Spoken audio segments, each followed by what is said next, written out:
अक्सर बुरे काम अंधेरे में किए जाते हैं, इसलिए लोग अंधेरे से डरते हैं। शायद यही सोचकर एक बदमाश रानी के सराय में जा घुसा था, लेकिन उसे अंदाजा नहीं था कि वो जिस रानी को लूटना चाहता है वो इंसान नहीं बल्कि एक वैम्पायर थी। उस बेचारे बदमाश के साथ भी वही हुआ जो एक शिकार के अपने शिकारी के सामने पहुंच जाने पर होता है। लेकिन रानी शुरू से ऐसी नहीं थी, वो भी इंसान की जिंदगी जी रही थी। और फिर एक वक्त आया जब वो इंसान से वैम्पायर में तब्दील हो गई और अब उससे अपनी ये जिंदगी रास आ रही थी।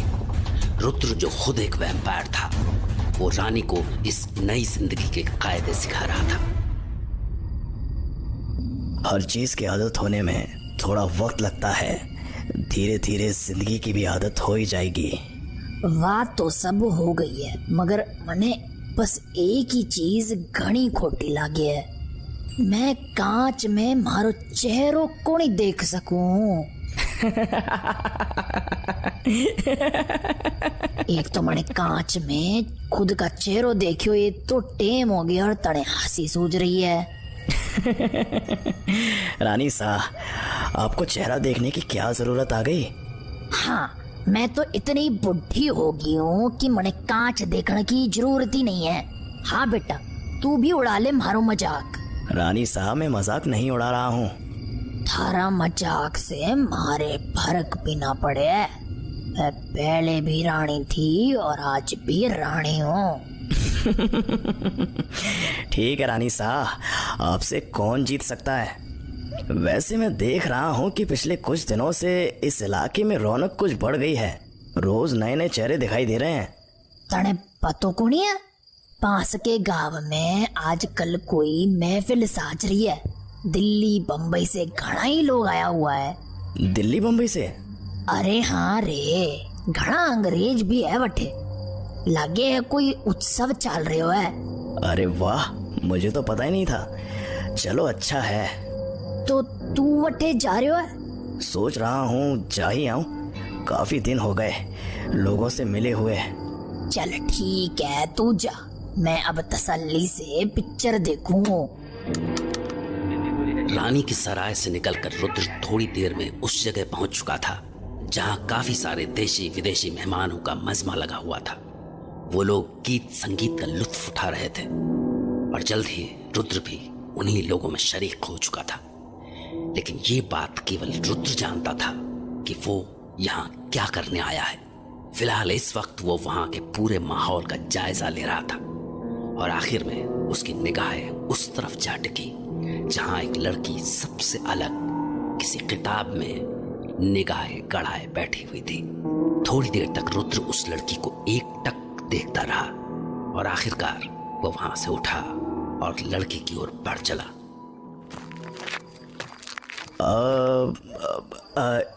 यस? माफ कीजिएगा, मुझे ऐसा लगा कि आप यहाँ अकेली हैं। No, I am with my group.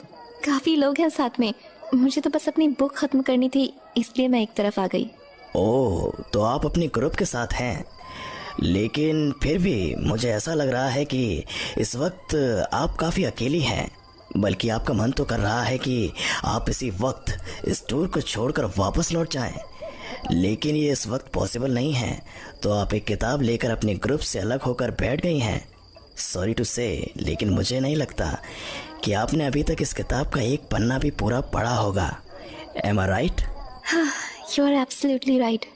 These idiots अपने आप को मेरा दोस्त बताते हैं, लेकिन इनमें से कोई दोस्ती का मतलब समझता भी है? बहुत गलत है, बहुत गलत है। लेकिन मैं ये सब तुम्हें क्यों बता रही हूँ? Who are you? Oh sorry, मैं एक रिसर्चर हूँ। ह्यूमन बिहेवियर मेरी रिसर्च का टॉपिक है। इंटरेस्टिंग? इतना भी इंटरेस्टिंग नहीं है, कभी कभी काफी बोरिंग हो जाता है। अब दूसरे लोगों के बिहेवियर को समझना, फिर अपनी राय बनाना, ये भी कोई काम है क्या? तो तुम लोगों का बिहेवियर एनालाइज कर लेते हो? थोड़ा थोड़ा। अच्छा, वहाँ उधर देखो, वहाँ मेरे कुछ फ्रेंड्स बैठे हुए हैं। उस तरफ? वो? हाँ, वो तीनों। दैट गर्ल इज निधि। वो उसके साथ में जो लड़का बैठा है ना, वो आकाश है। और वो उनसे जो थोड़ा दूर बैठा है, वो मिस्टर लंबू, वो है हितेश। मुझे उन तीनों के बारे में बताओ। वो तुम्हारे दोस्त हैं, मैं क्या बताऊंगा उनके बारे में, तुम ज्यादा अच्छी तरह जानती होगी। That's it। मैं जानना चाहती हूँ कि अभी अभी तुमने जो कुछ मुझसे कहा वो सब सच था या मुझे यहाँ अकेला बैठा देखकर इम्प्रेस करने चले आए। इम्प्रेस करने चला आया? तुम मेरे बारे में ऐसा सोच रही हो? यस, मैं तुम जैसों की आदत जानती हूँ, बस हर जगह मुंह उठाए चले आते हो। अगर तुम मेरे बारे में ऐसा कुछ सोच रही हो तो मैं चला जाता हूँ। अगर तुम मेरे बारे में सोच सकते हो कि मेरे दिमाग में क्या चल रहा है तो मैं भी तुम्हारे बारे में सोच सकती हूँ ना। नाउ प्रूव योरसेल्फ, वरना जिस तरह से यहाँ आए हो ना उसी तरह से वापस चले जाओ।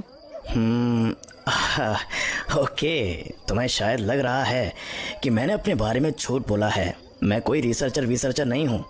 हाँ, मुझे यही लगता है। ओके, मैं ट्राई करता हूँ। वो जो तुम्हारी फ्रेंड है, क्या नाम बताया उसका? हाँ, निधि। वो अपने साथ में बैठे लड़के, उस लड़के का नाम क्या बताया? आकाश। हाँ, आकाश। तो उन दोनों को देखकर ऐसा लग रहा है कि वो दोनों बस दोस्त हैं, जस्ट फ्रेंड्स। काफी हंस हंस कर वो लोग बात कर रहे हैं, लेकिन उनके बीच में दोस्ती से ज्यादा कुछ नहीं है। M I right? Right wrong बाद में डिसाइड करेंगे, पहले बताते जाओ। और वो उधर थोड़ा साइड में जो खड़ा है, क्या नाम बताया उसका? हाँ, मिस्टर लंबू। वो थोड़ा चुप खड़ा है, लेकिन पता नहीं क्यों जब मैं यहाँ आया था तो वो मुझे गौर से देख रहा था, और अभी भी वो बीच बीच में इधर ही देख रहा है। मुझे ऐसा लगता है कि उसके और तुम्हारे बीच में कुछ था, समझ रही हो?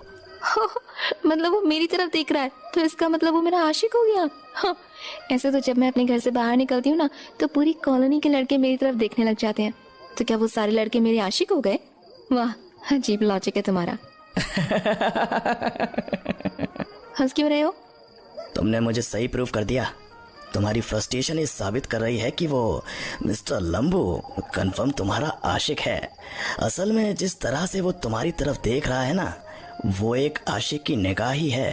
अब नहीं, आशिक की नहीं, एक पुराने आशिक की, ex boyfriend. M I right? आगे बताओ। हाँ, तो वो मिस्टर लंबू तुम्हारा एक्स बॉयफ्रेंड, भूतपूर्व प्रेमी है। लेकिन कोई लड़की अपने एक्स बॉयफ्रेंड के साथ इस तरह से टूर पर तो नहीं आएगी। इसका मतलब उस मिस्टर लंबू और तुम्हारे बीच हाल ही में कुछ हुआ है। मगर क्या हुआ है? वो निधि जो है, मुझे ऐसा लग रहा है कि मिस्टर लंबू का निधि के साथ कुछ नया नया पकने लगा है। किसी तरह ये बात तुम्हें पता लग गई। तुम्हारी लंबू से लड़ाई हुई, जिसके बाद लंबू और निधि ये दिखाने की कोशिश कर रहे हैं कि उनके बीच कुछ नहीं है। और रही बात आकाश की, तो ऐसा लग रहा है कि निधि उससे इतनी ज्यादा बातें इसीलिए कर रही है क्योंकि वो तुम्हारे सामने ये साबित करना चाहती है कि उसके और मिस्टर लंबू के बीच कुछ भी नहीं है। Now M I right? हमारा 5 साल का रिलेशन था और ये निधि मेरे बचपन की फ्रेंड थी। इसने मेरे साथ अच्छा नहीं किया। और तुम्हारे साथ अभी भी ये प्रॉब्लम है कि तुम उस लंबू को भुला नहीं पा रही हो, इसीलिए इस प्रोग्राम को छोड़कर यहाँ ये किताब लेकर बैठी हुई हो। अब बस करो। तो अब तुम्हें समझ आ गया होगा कि मैं सच बोल रहा था, ऐसे ही तुम्हें इम्प्रेस करने नहीं आया था, हाँ या नहीं? हाँ। असल में मैं तुम्हें इम्प्रेस करने आया था। हाँ, मैं तुम्हें इम्प्रेस करने आया था। सो आर यू इम्प्रेस्ड? मुझे ऐसा क्यों लग रहा है कि तुम मुझे प्रपोज कर रहे हो? अच्छा, इसे प्रपोज करना कहते हैं? मुझे तो पता ही नहीं था। You are funny. किसी के बारे में इतनी जल्दी राय मत बनाया करो, अभी तो मुझे जानती कितना हो। निधि और लंबू को तो जानती थी ना, लेकिन क्या हुआ? तो इस बार बिना जाने ही सही। So I am impressed with you mister. अरे, तुमने अपना नाम तो बताया ही नहीं। मेरा नाम है वैम्पायर।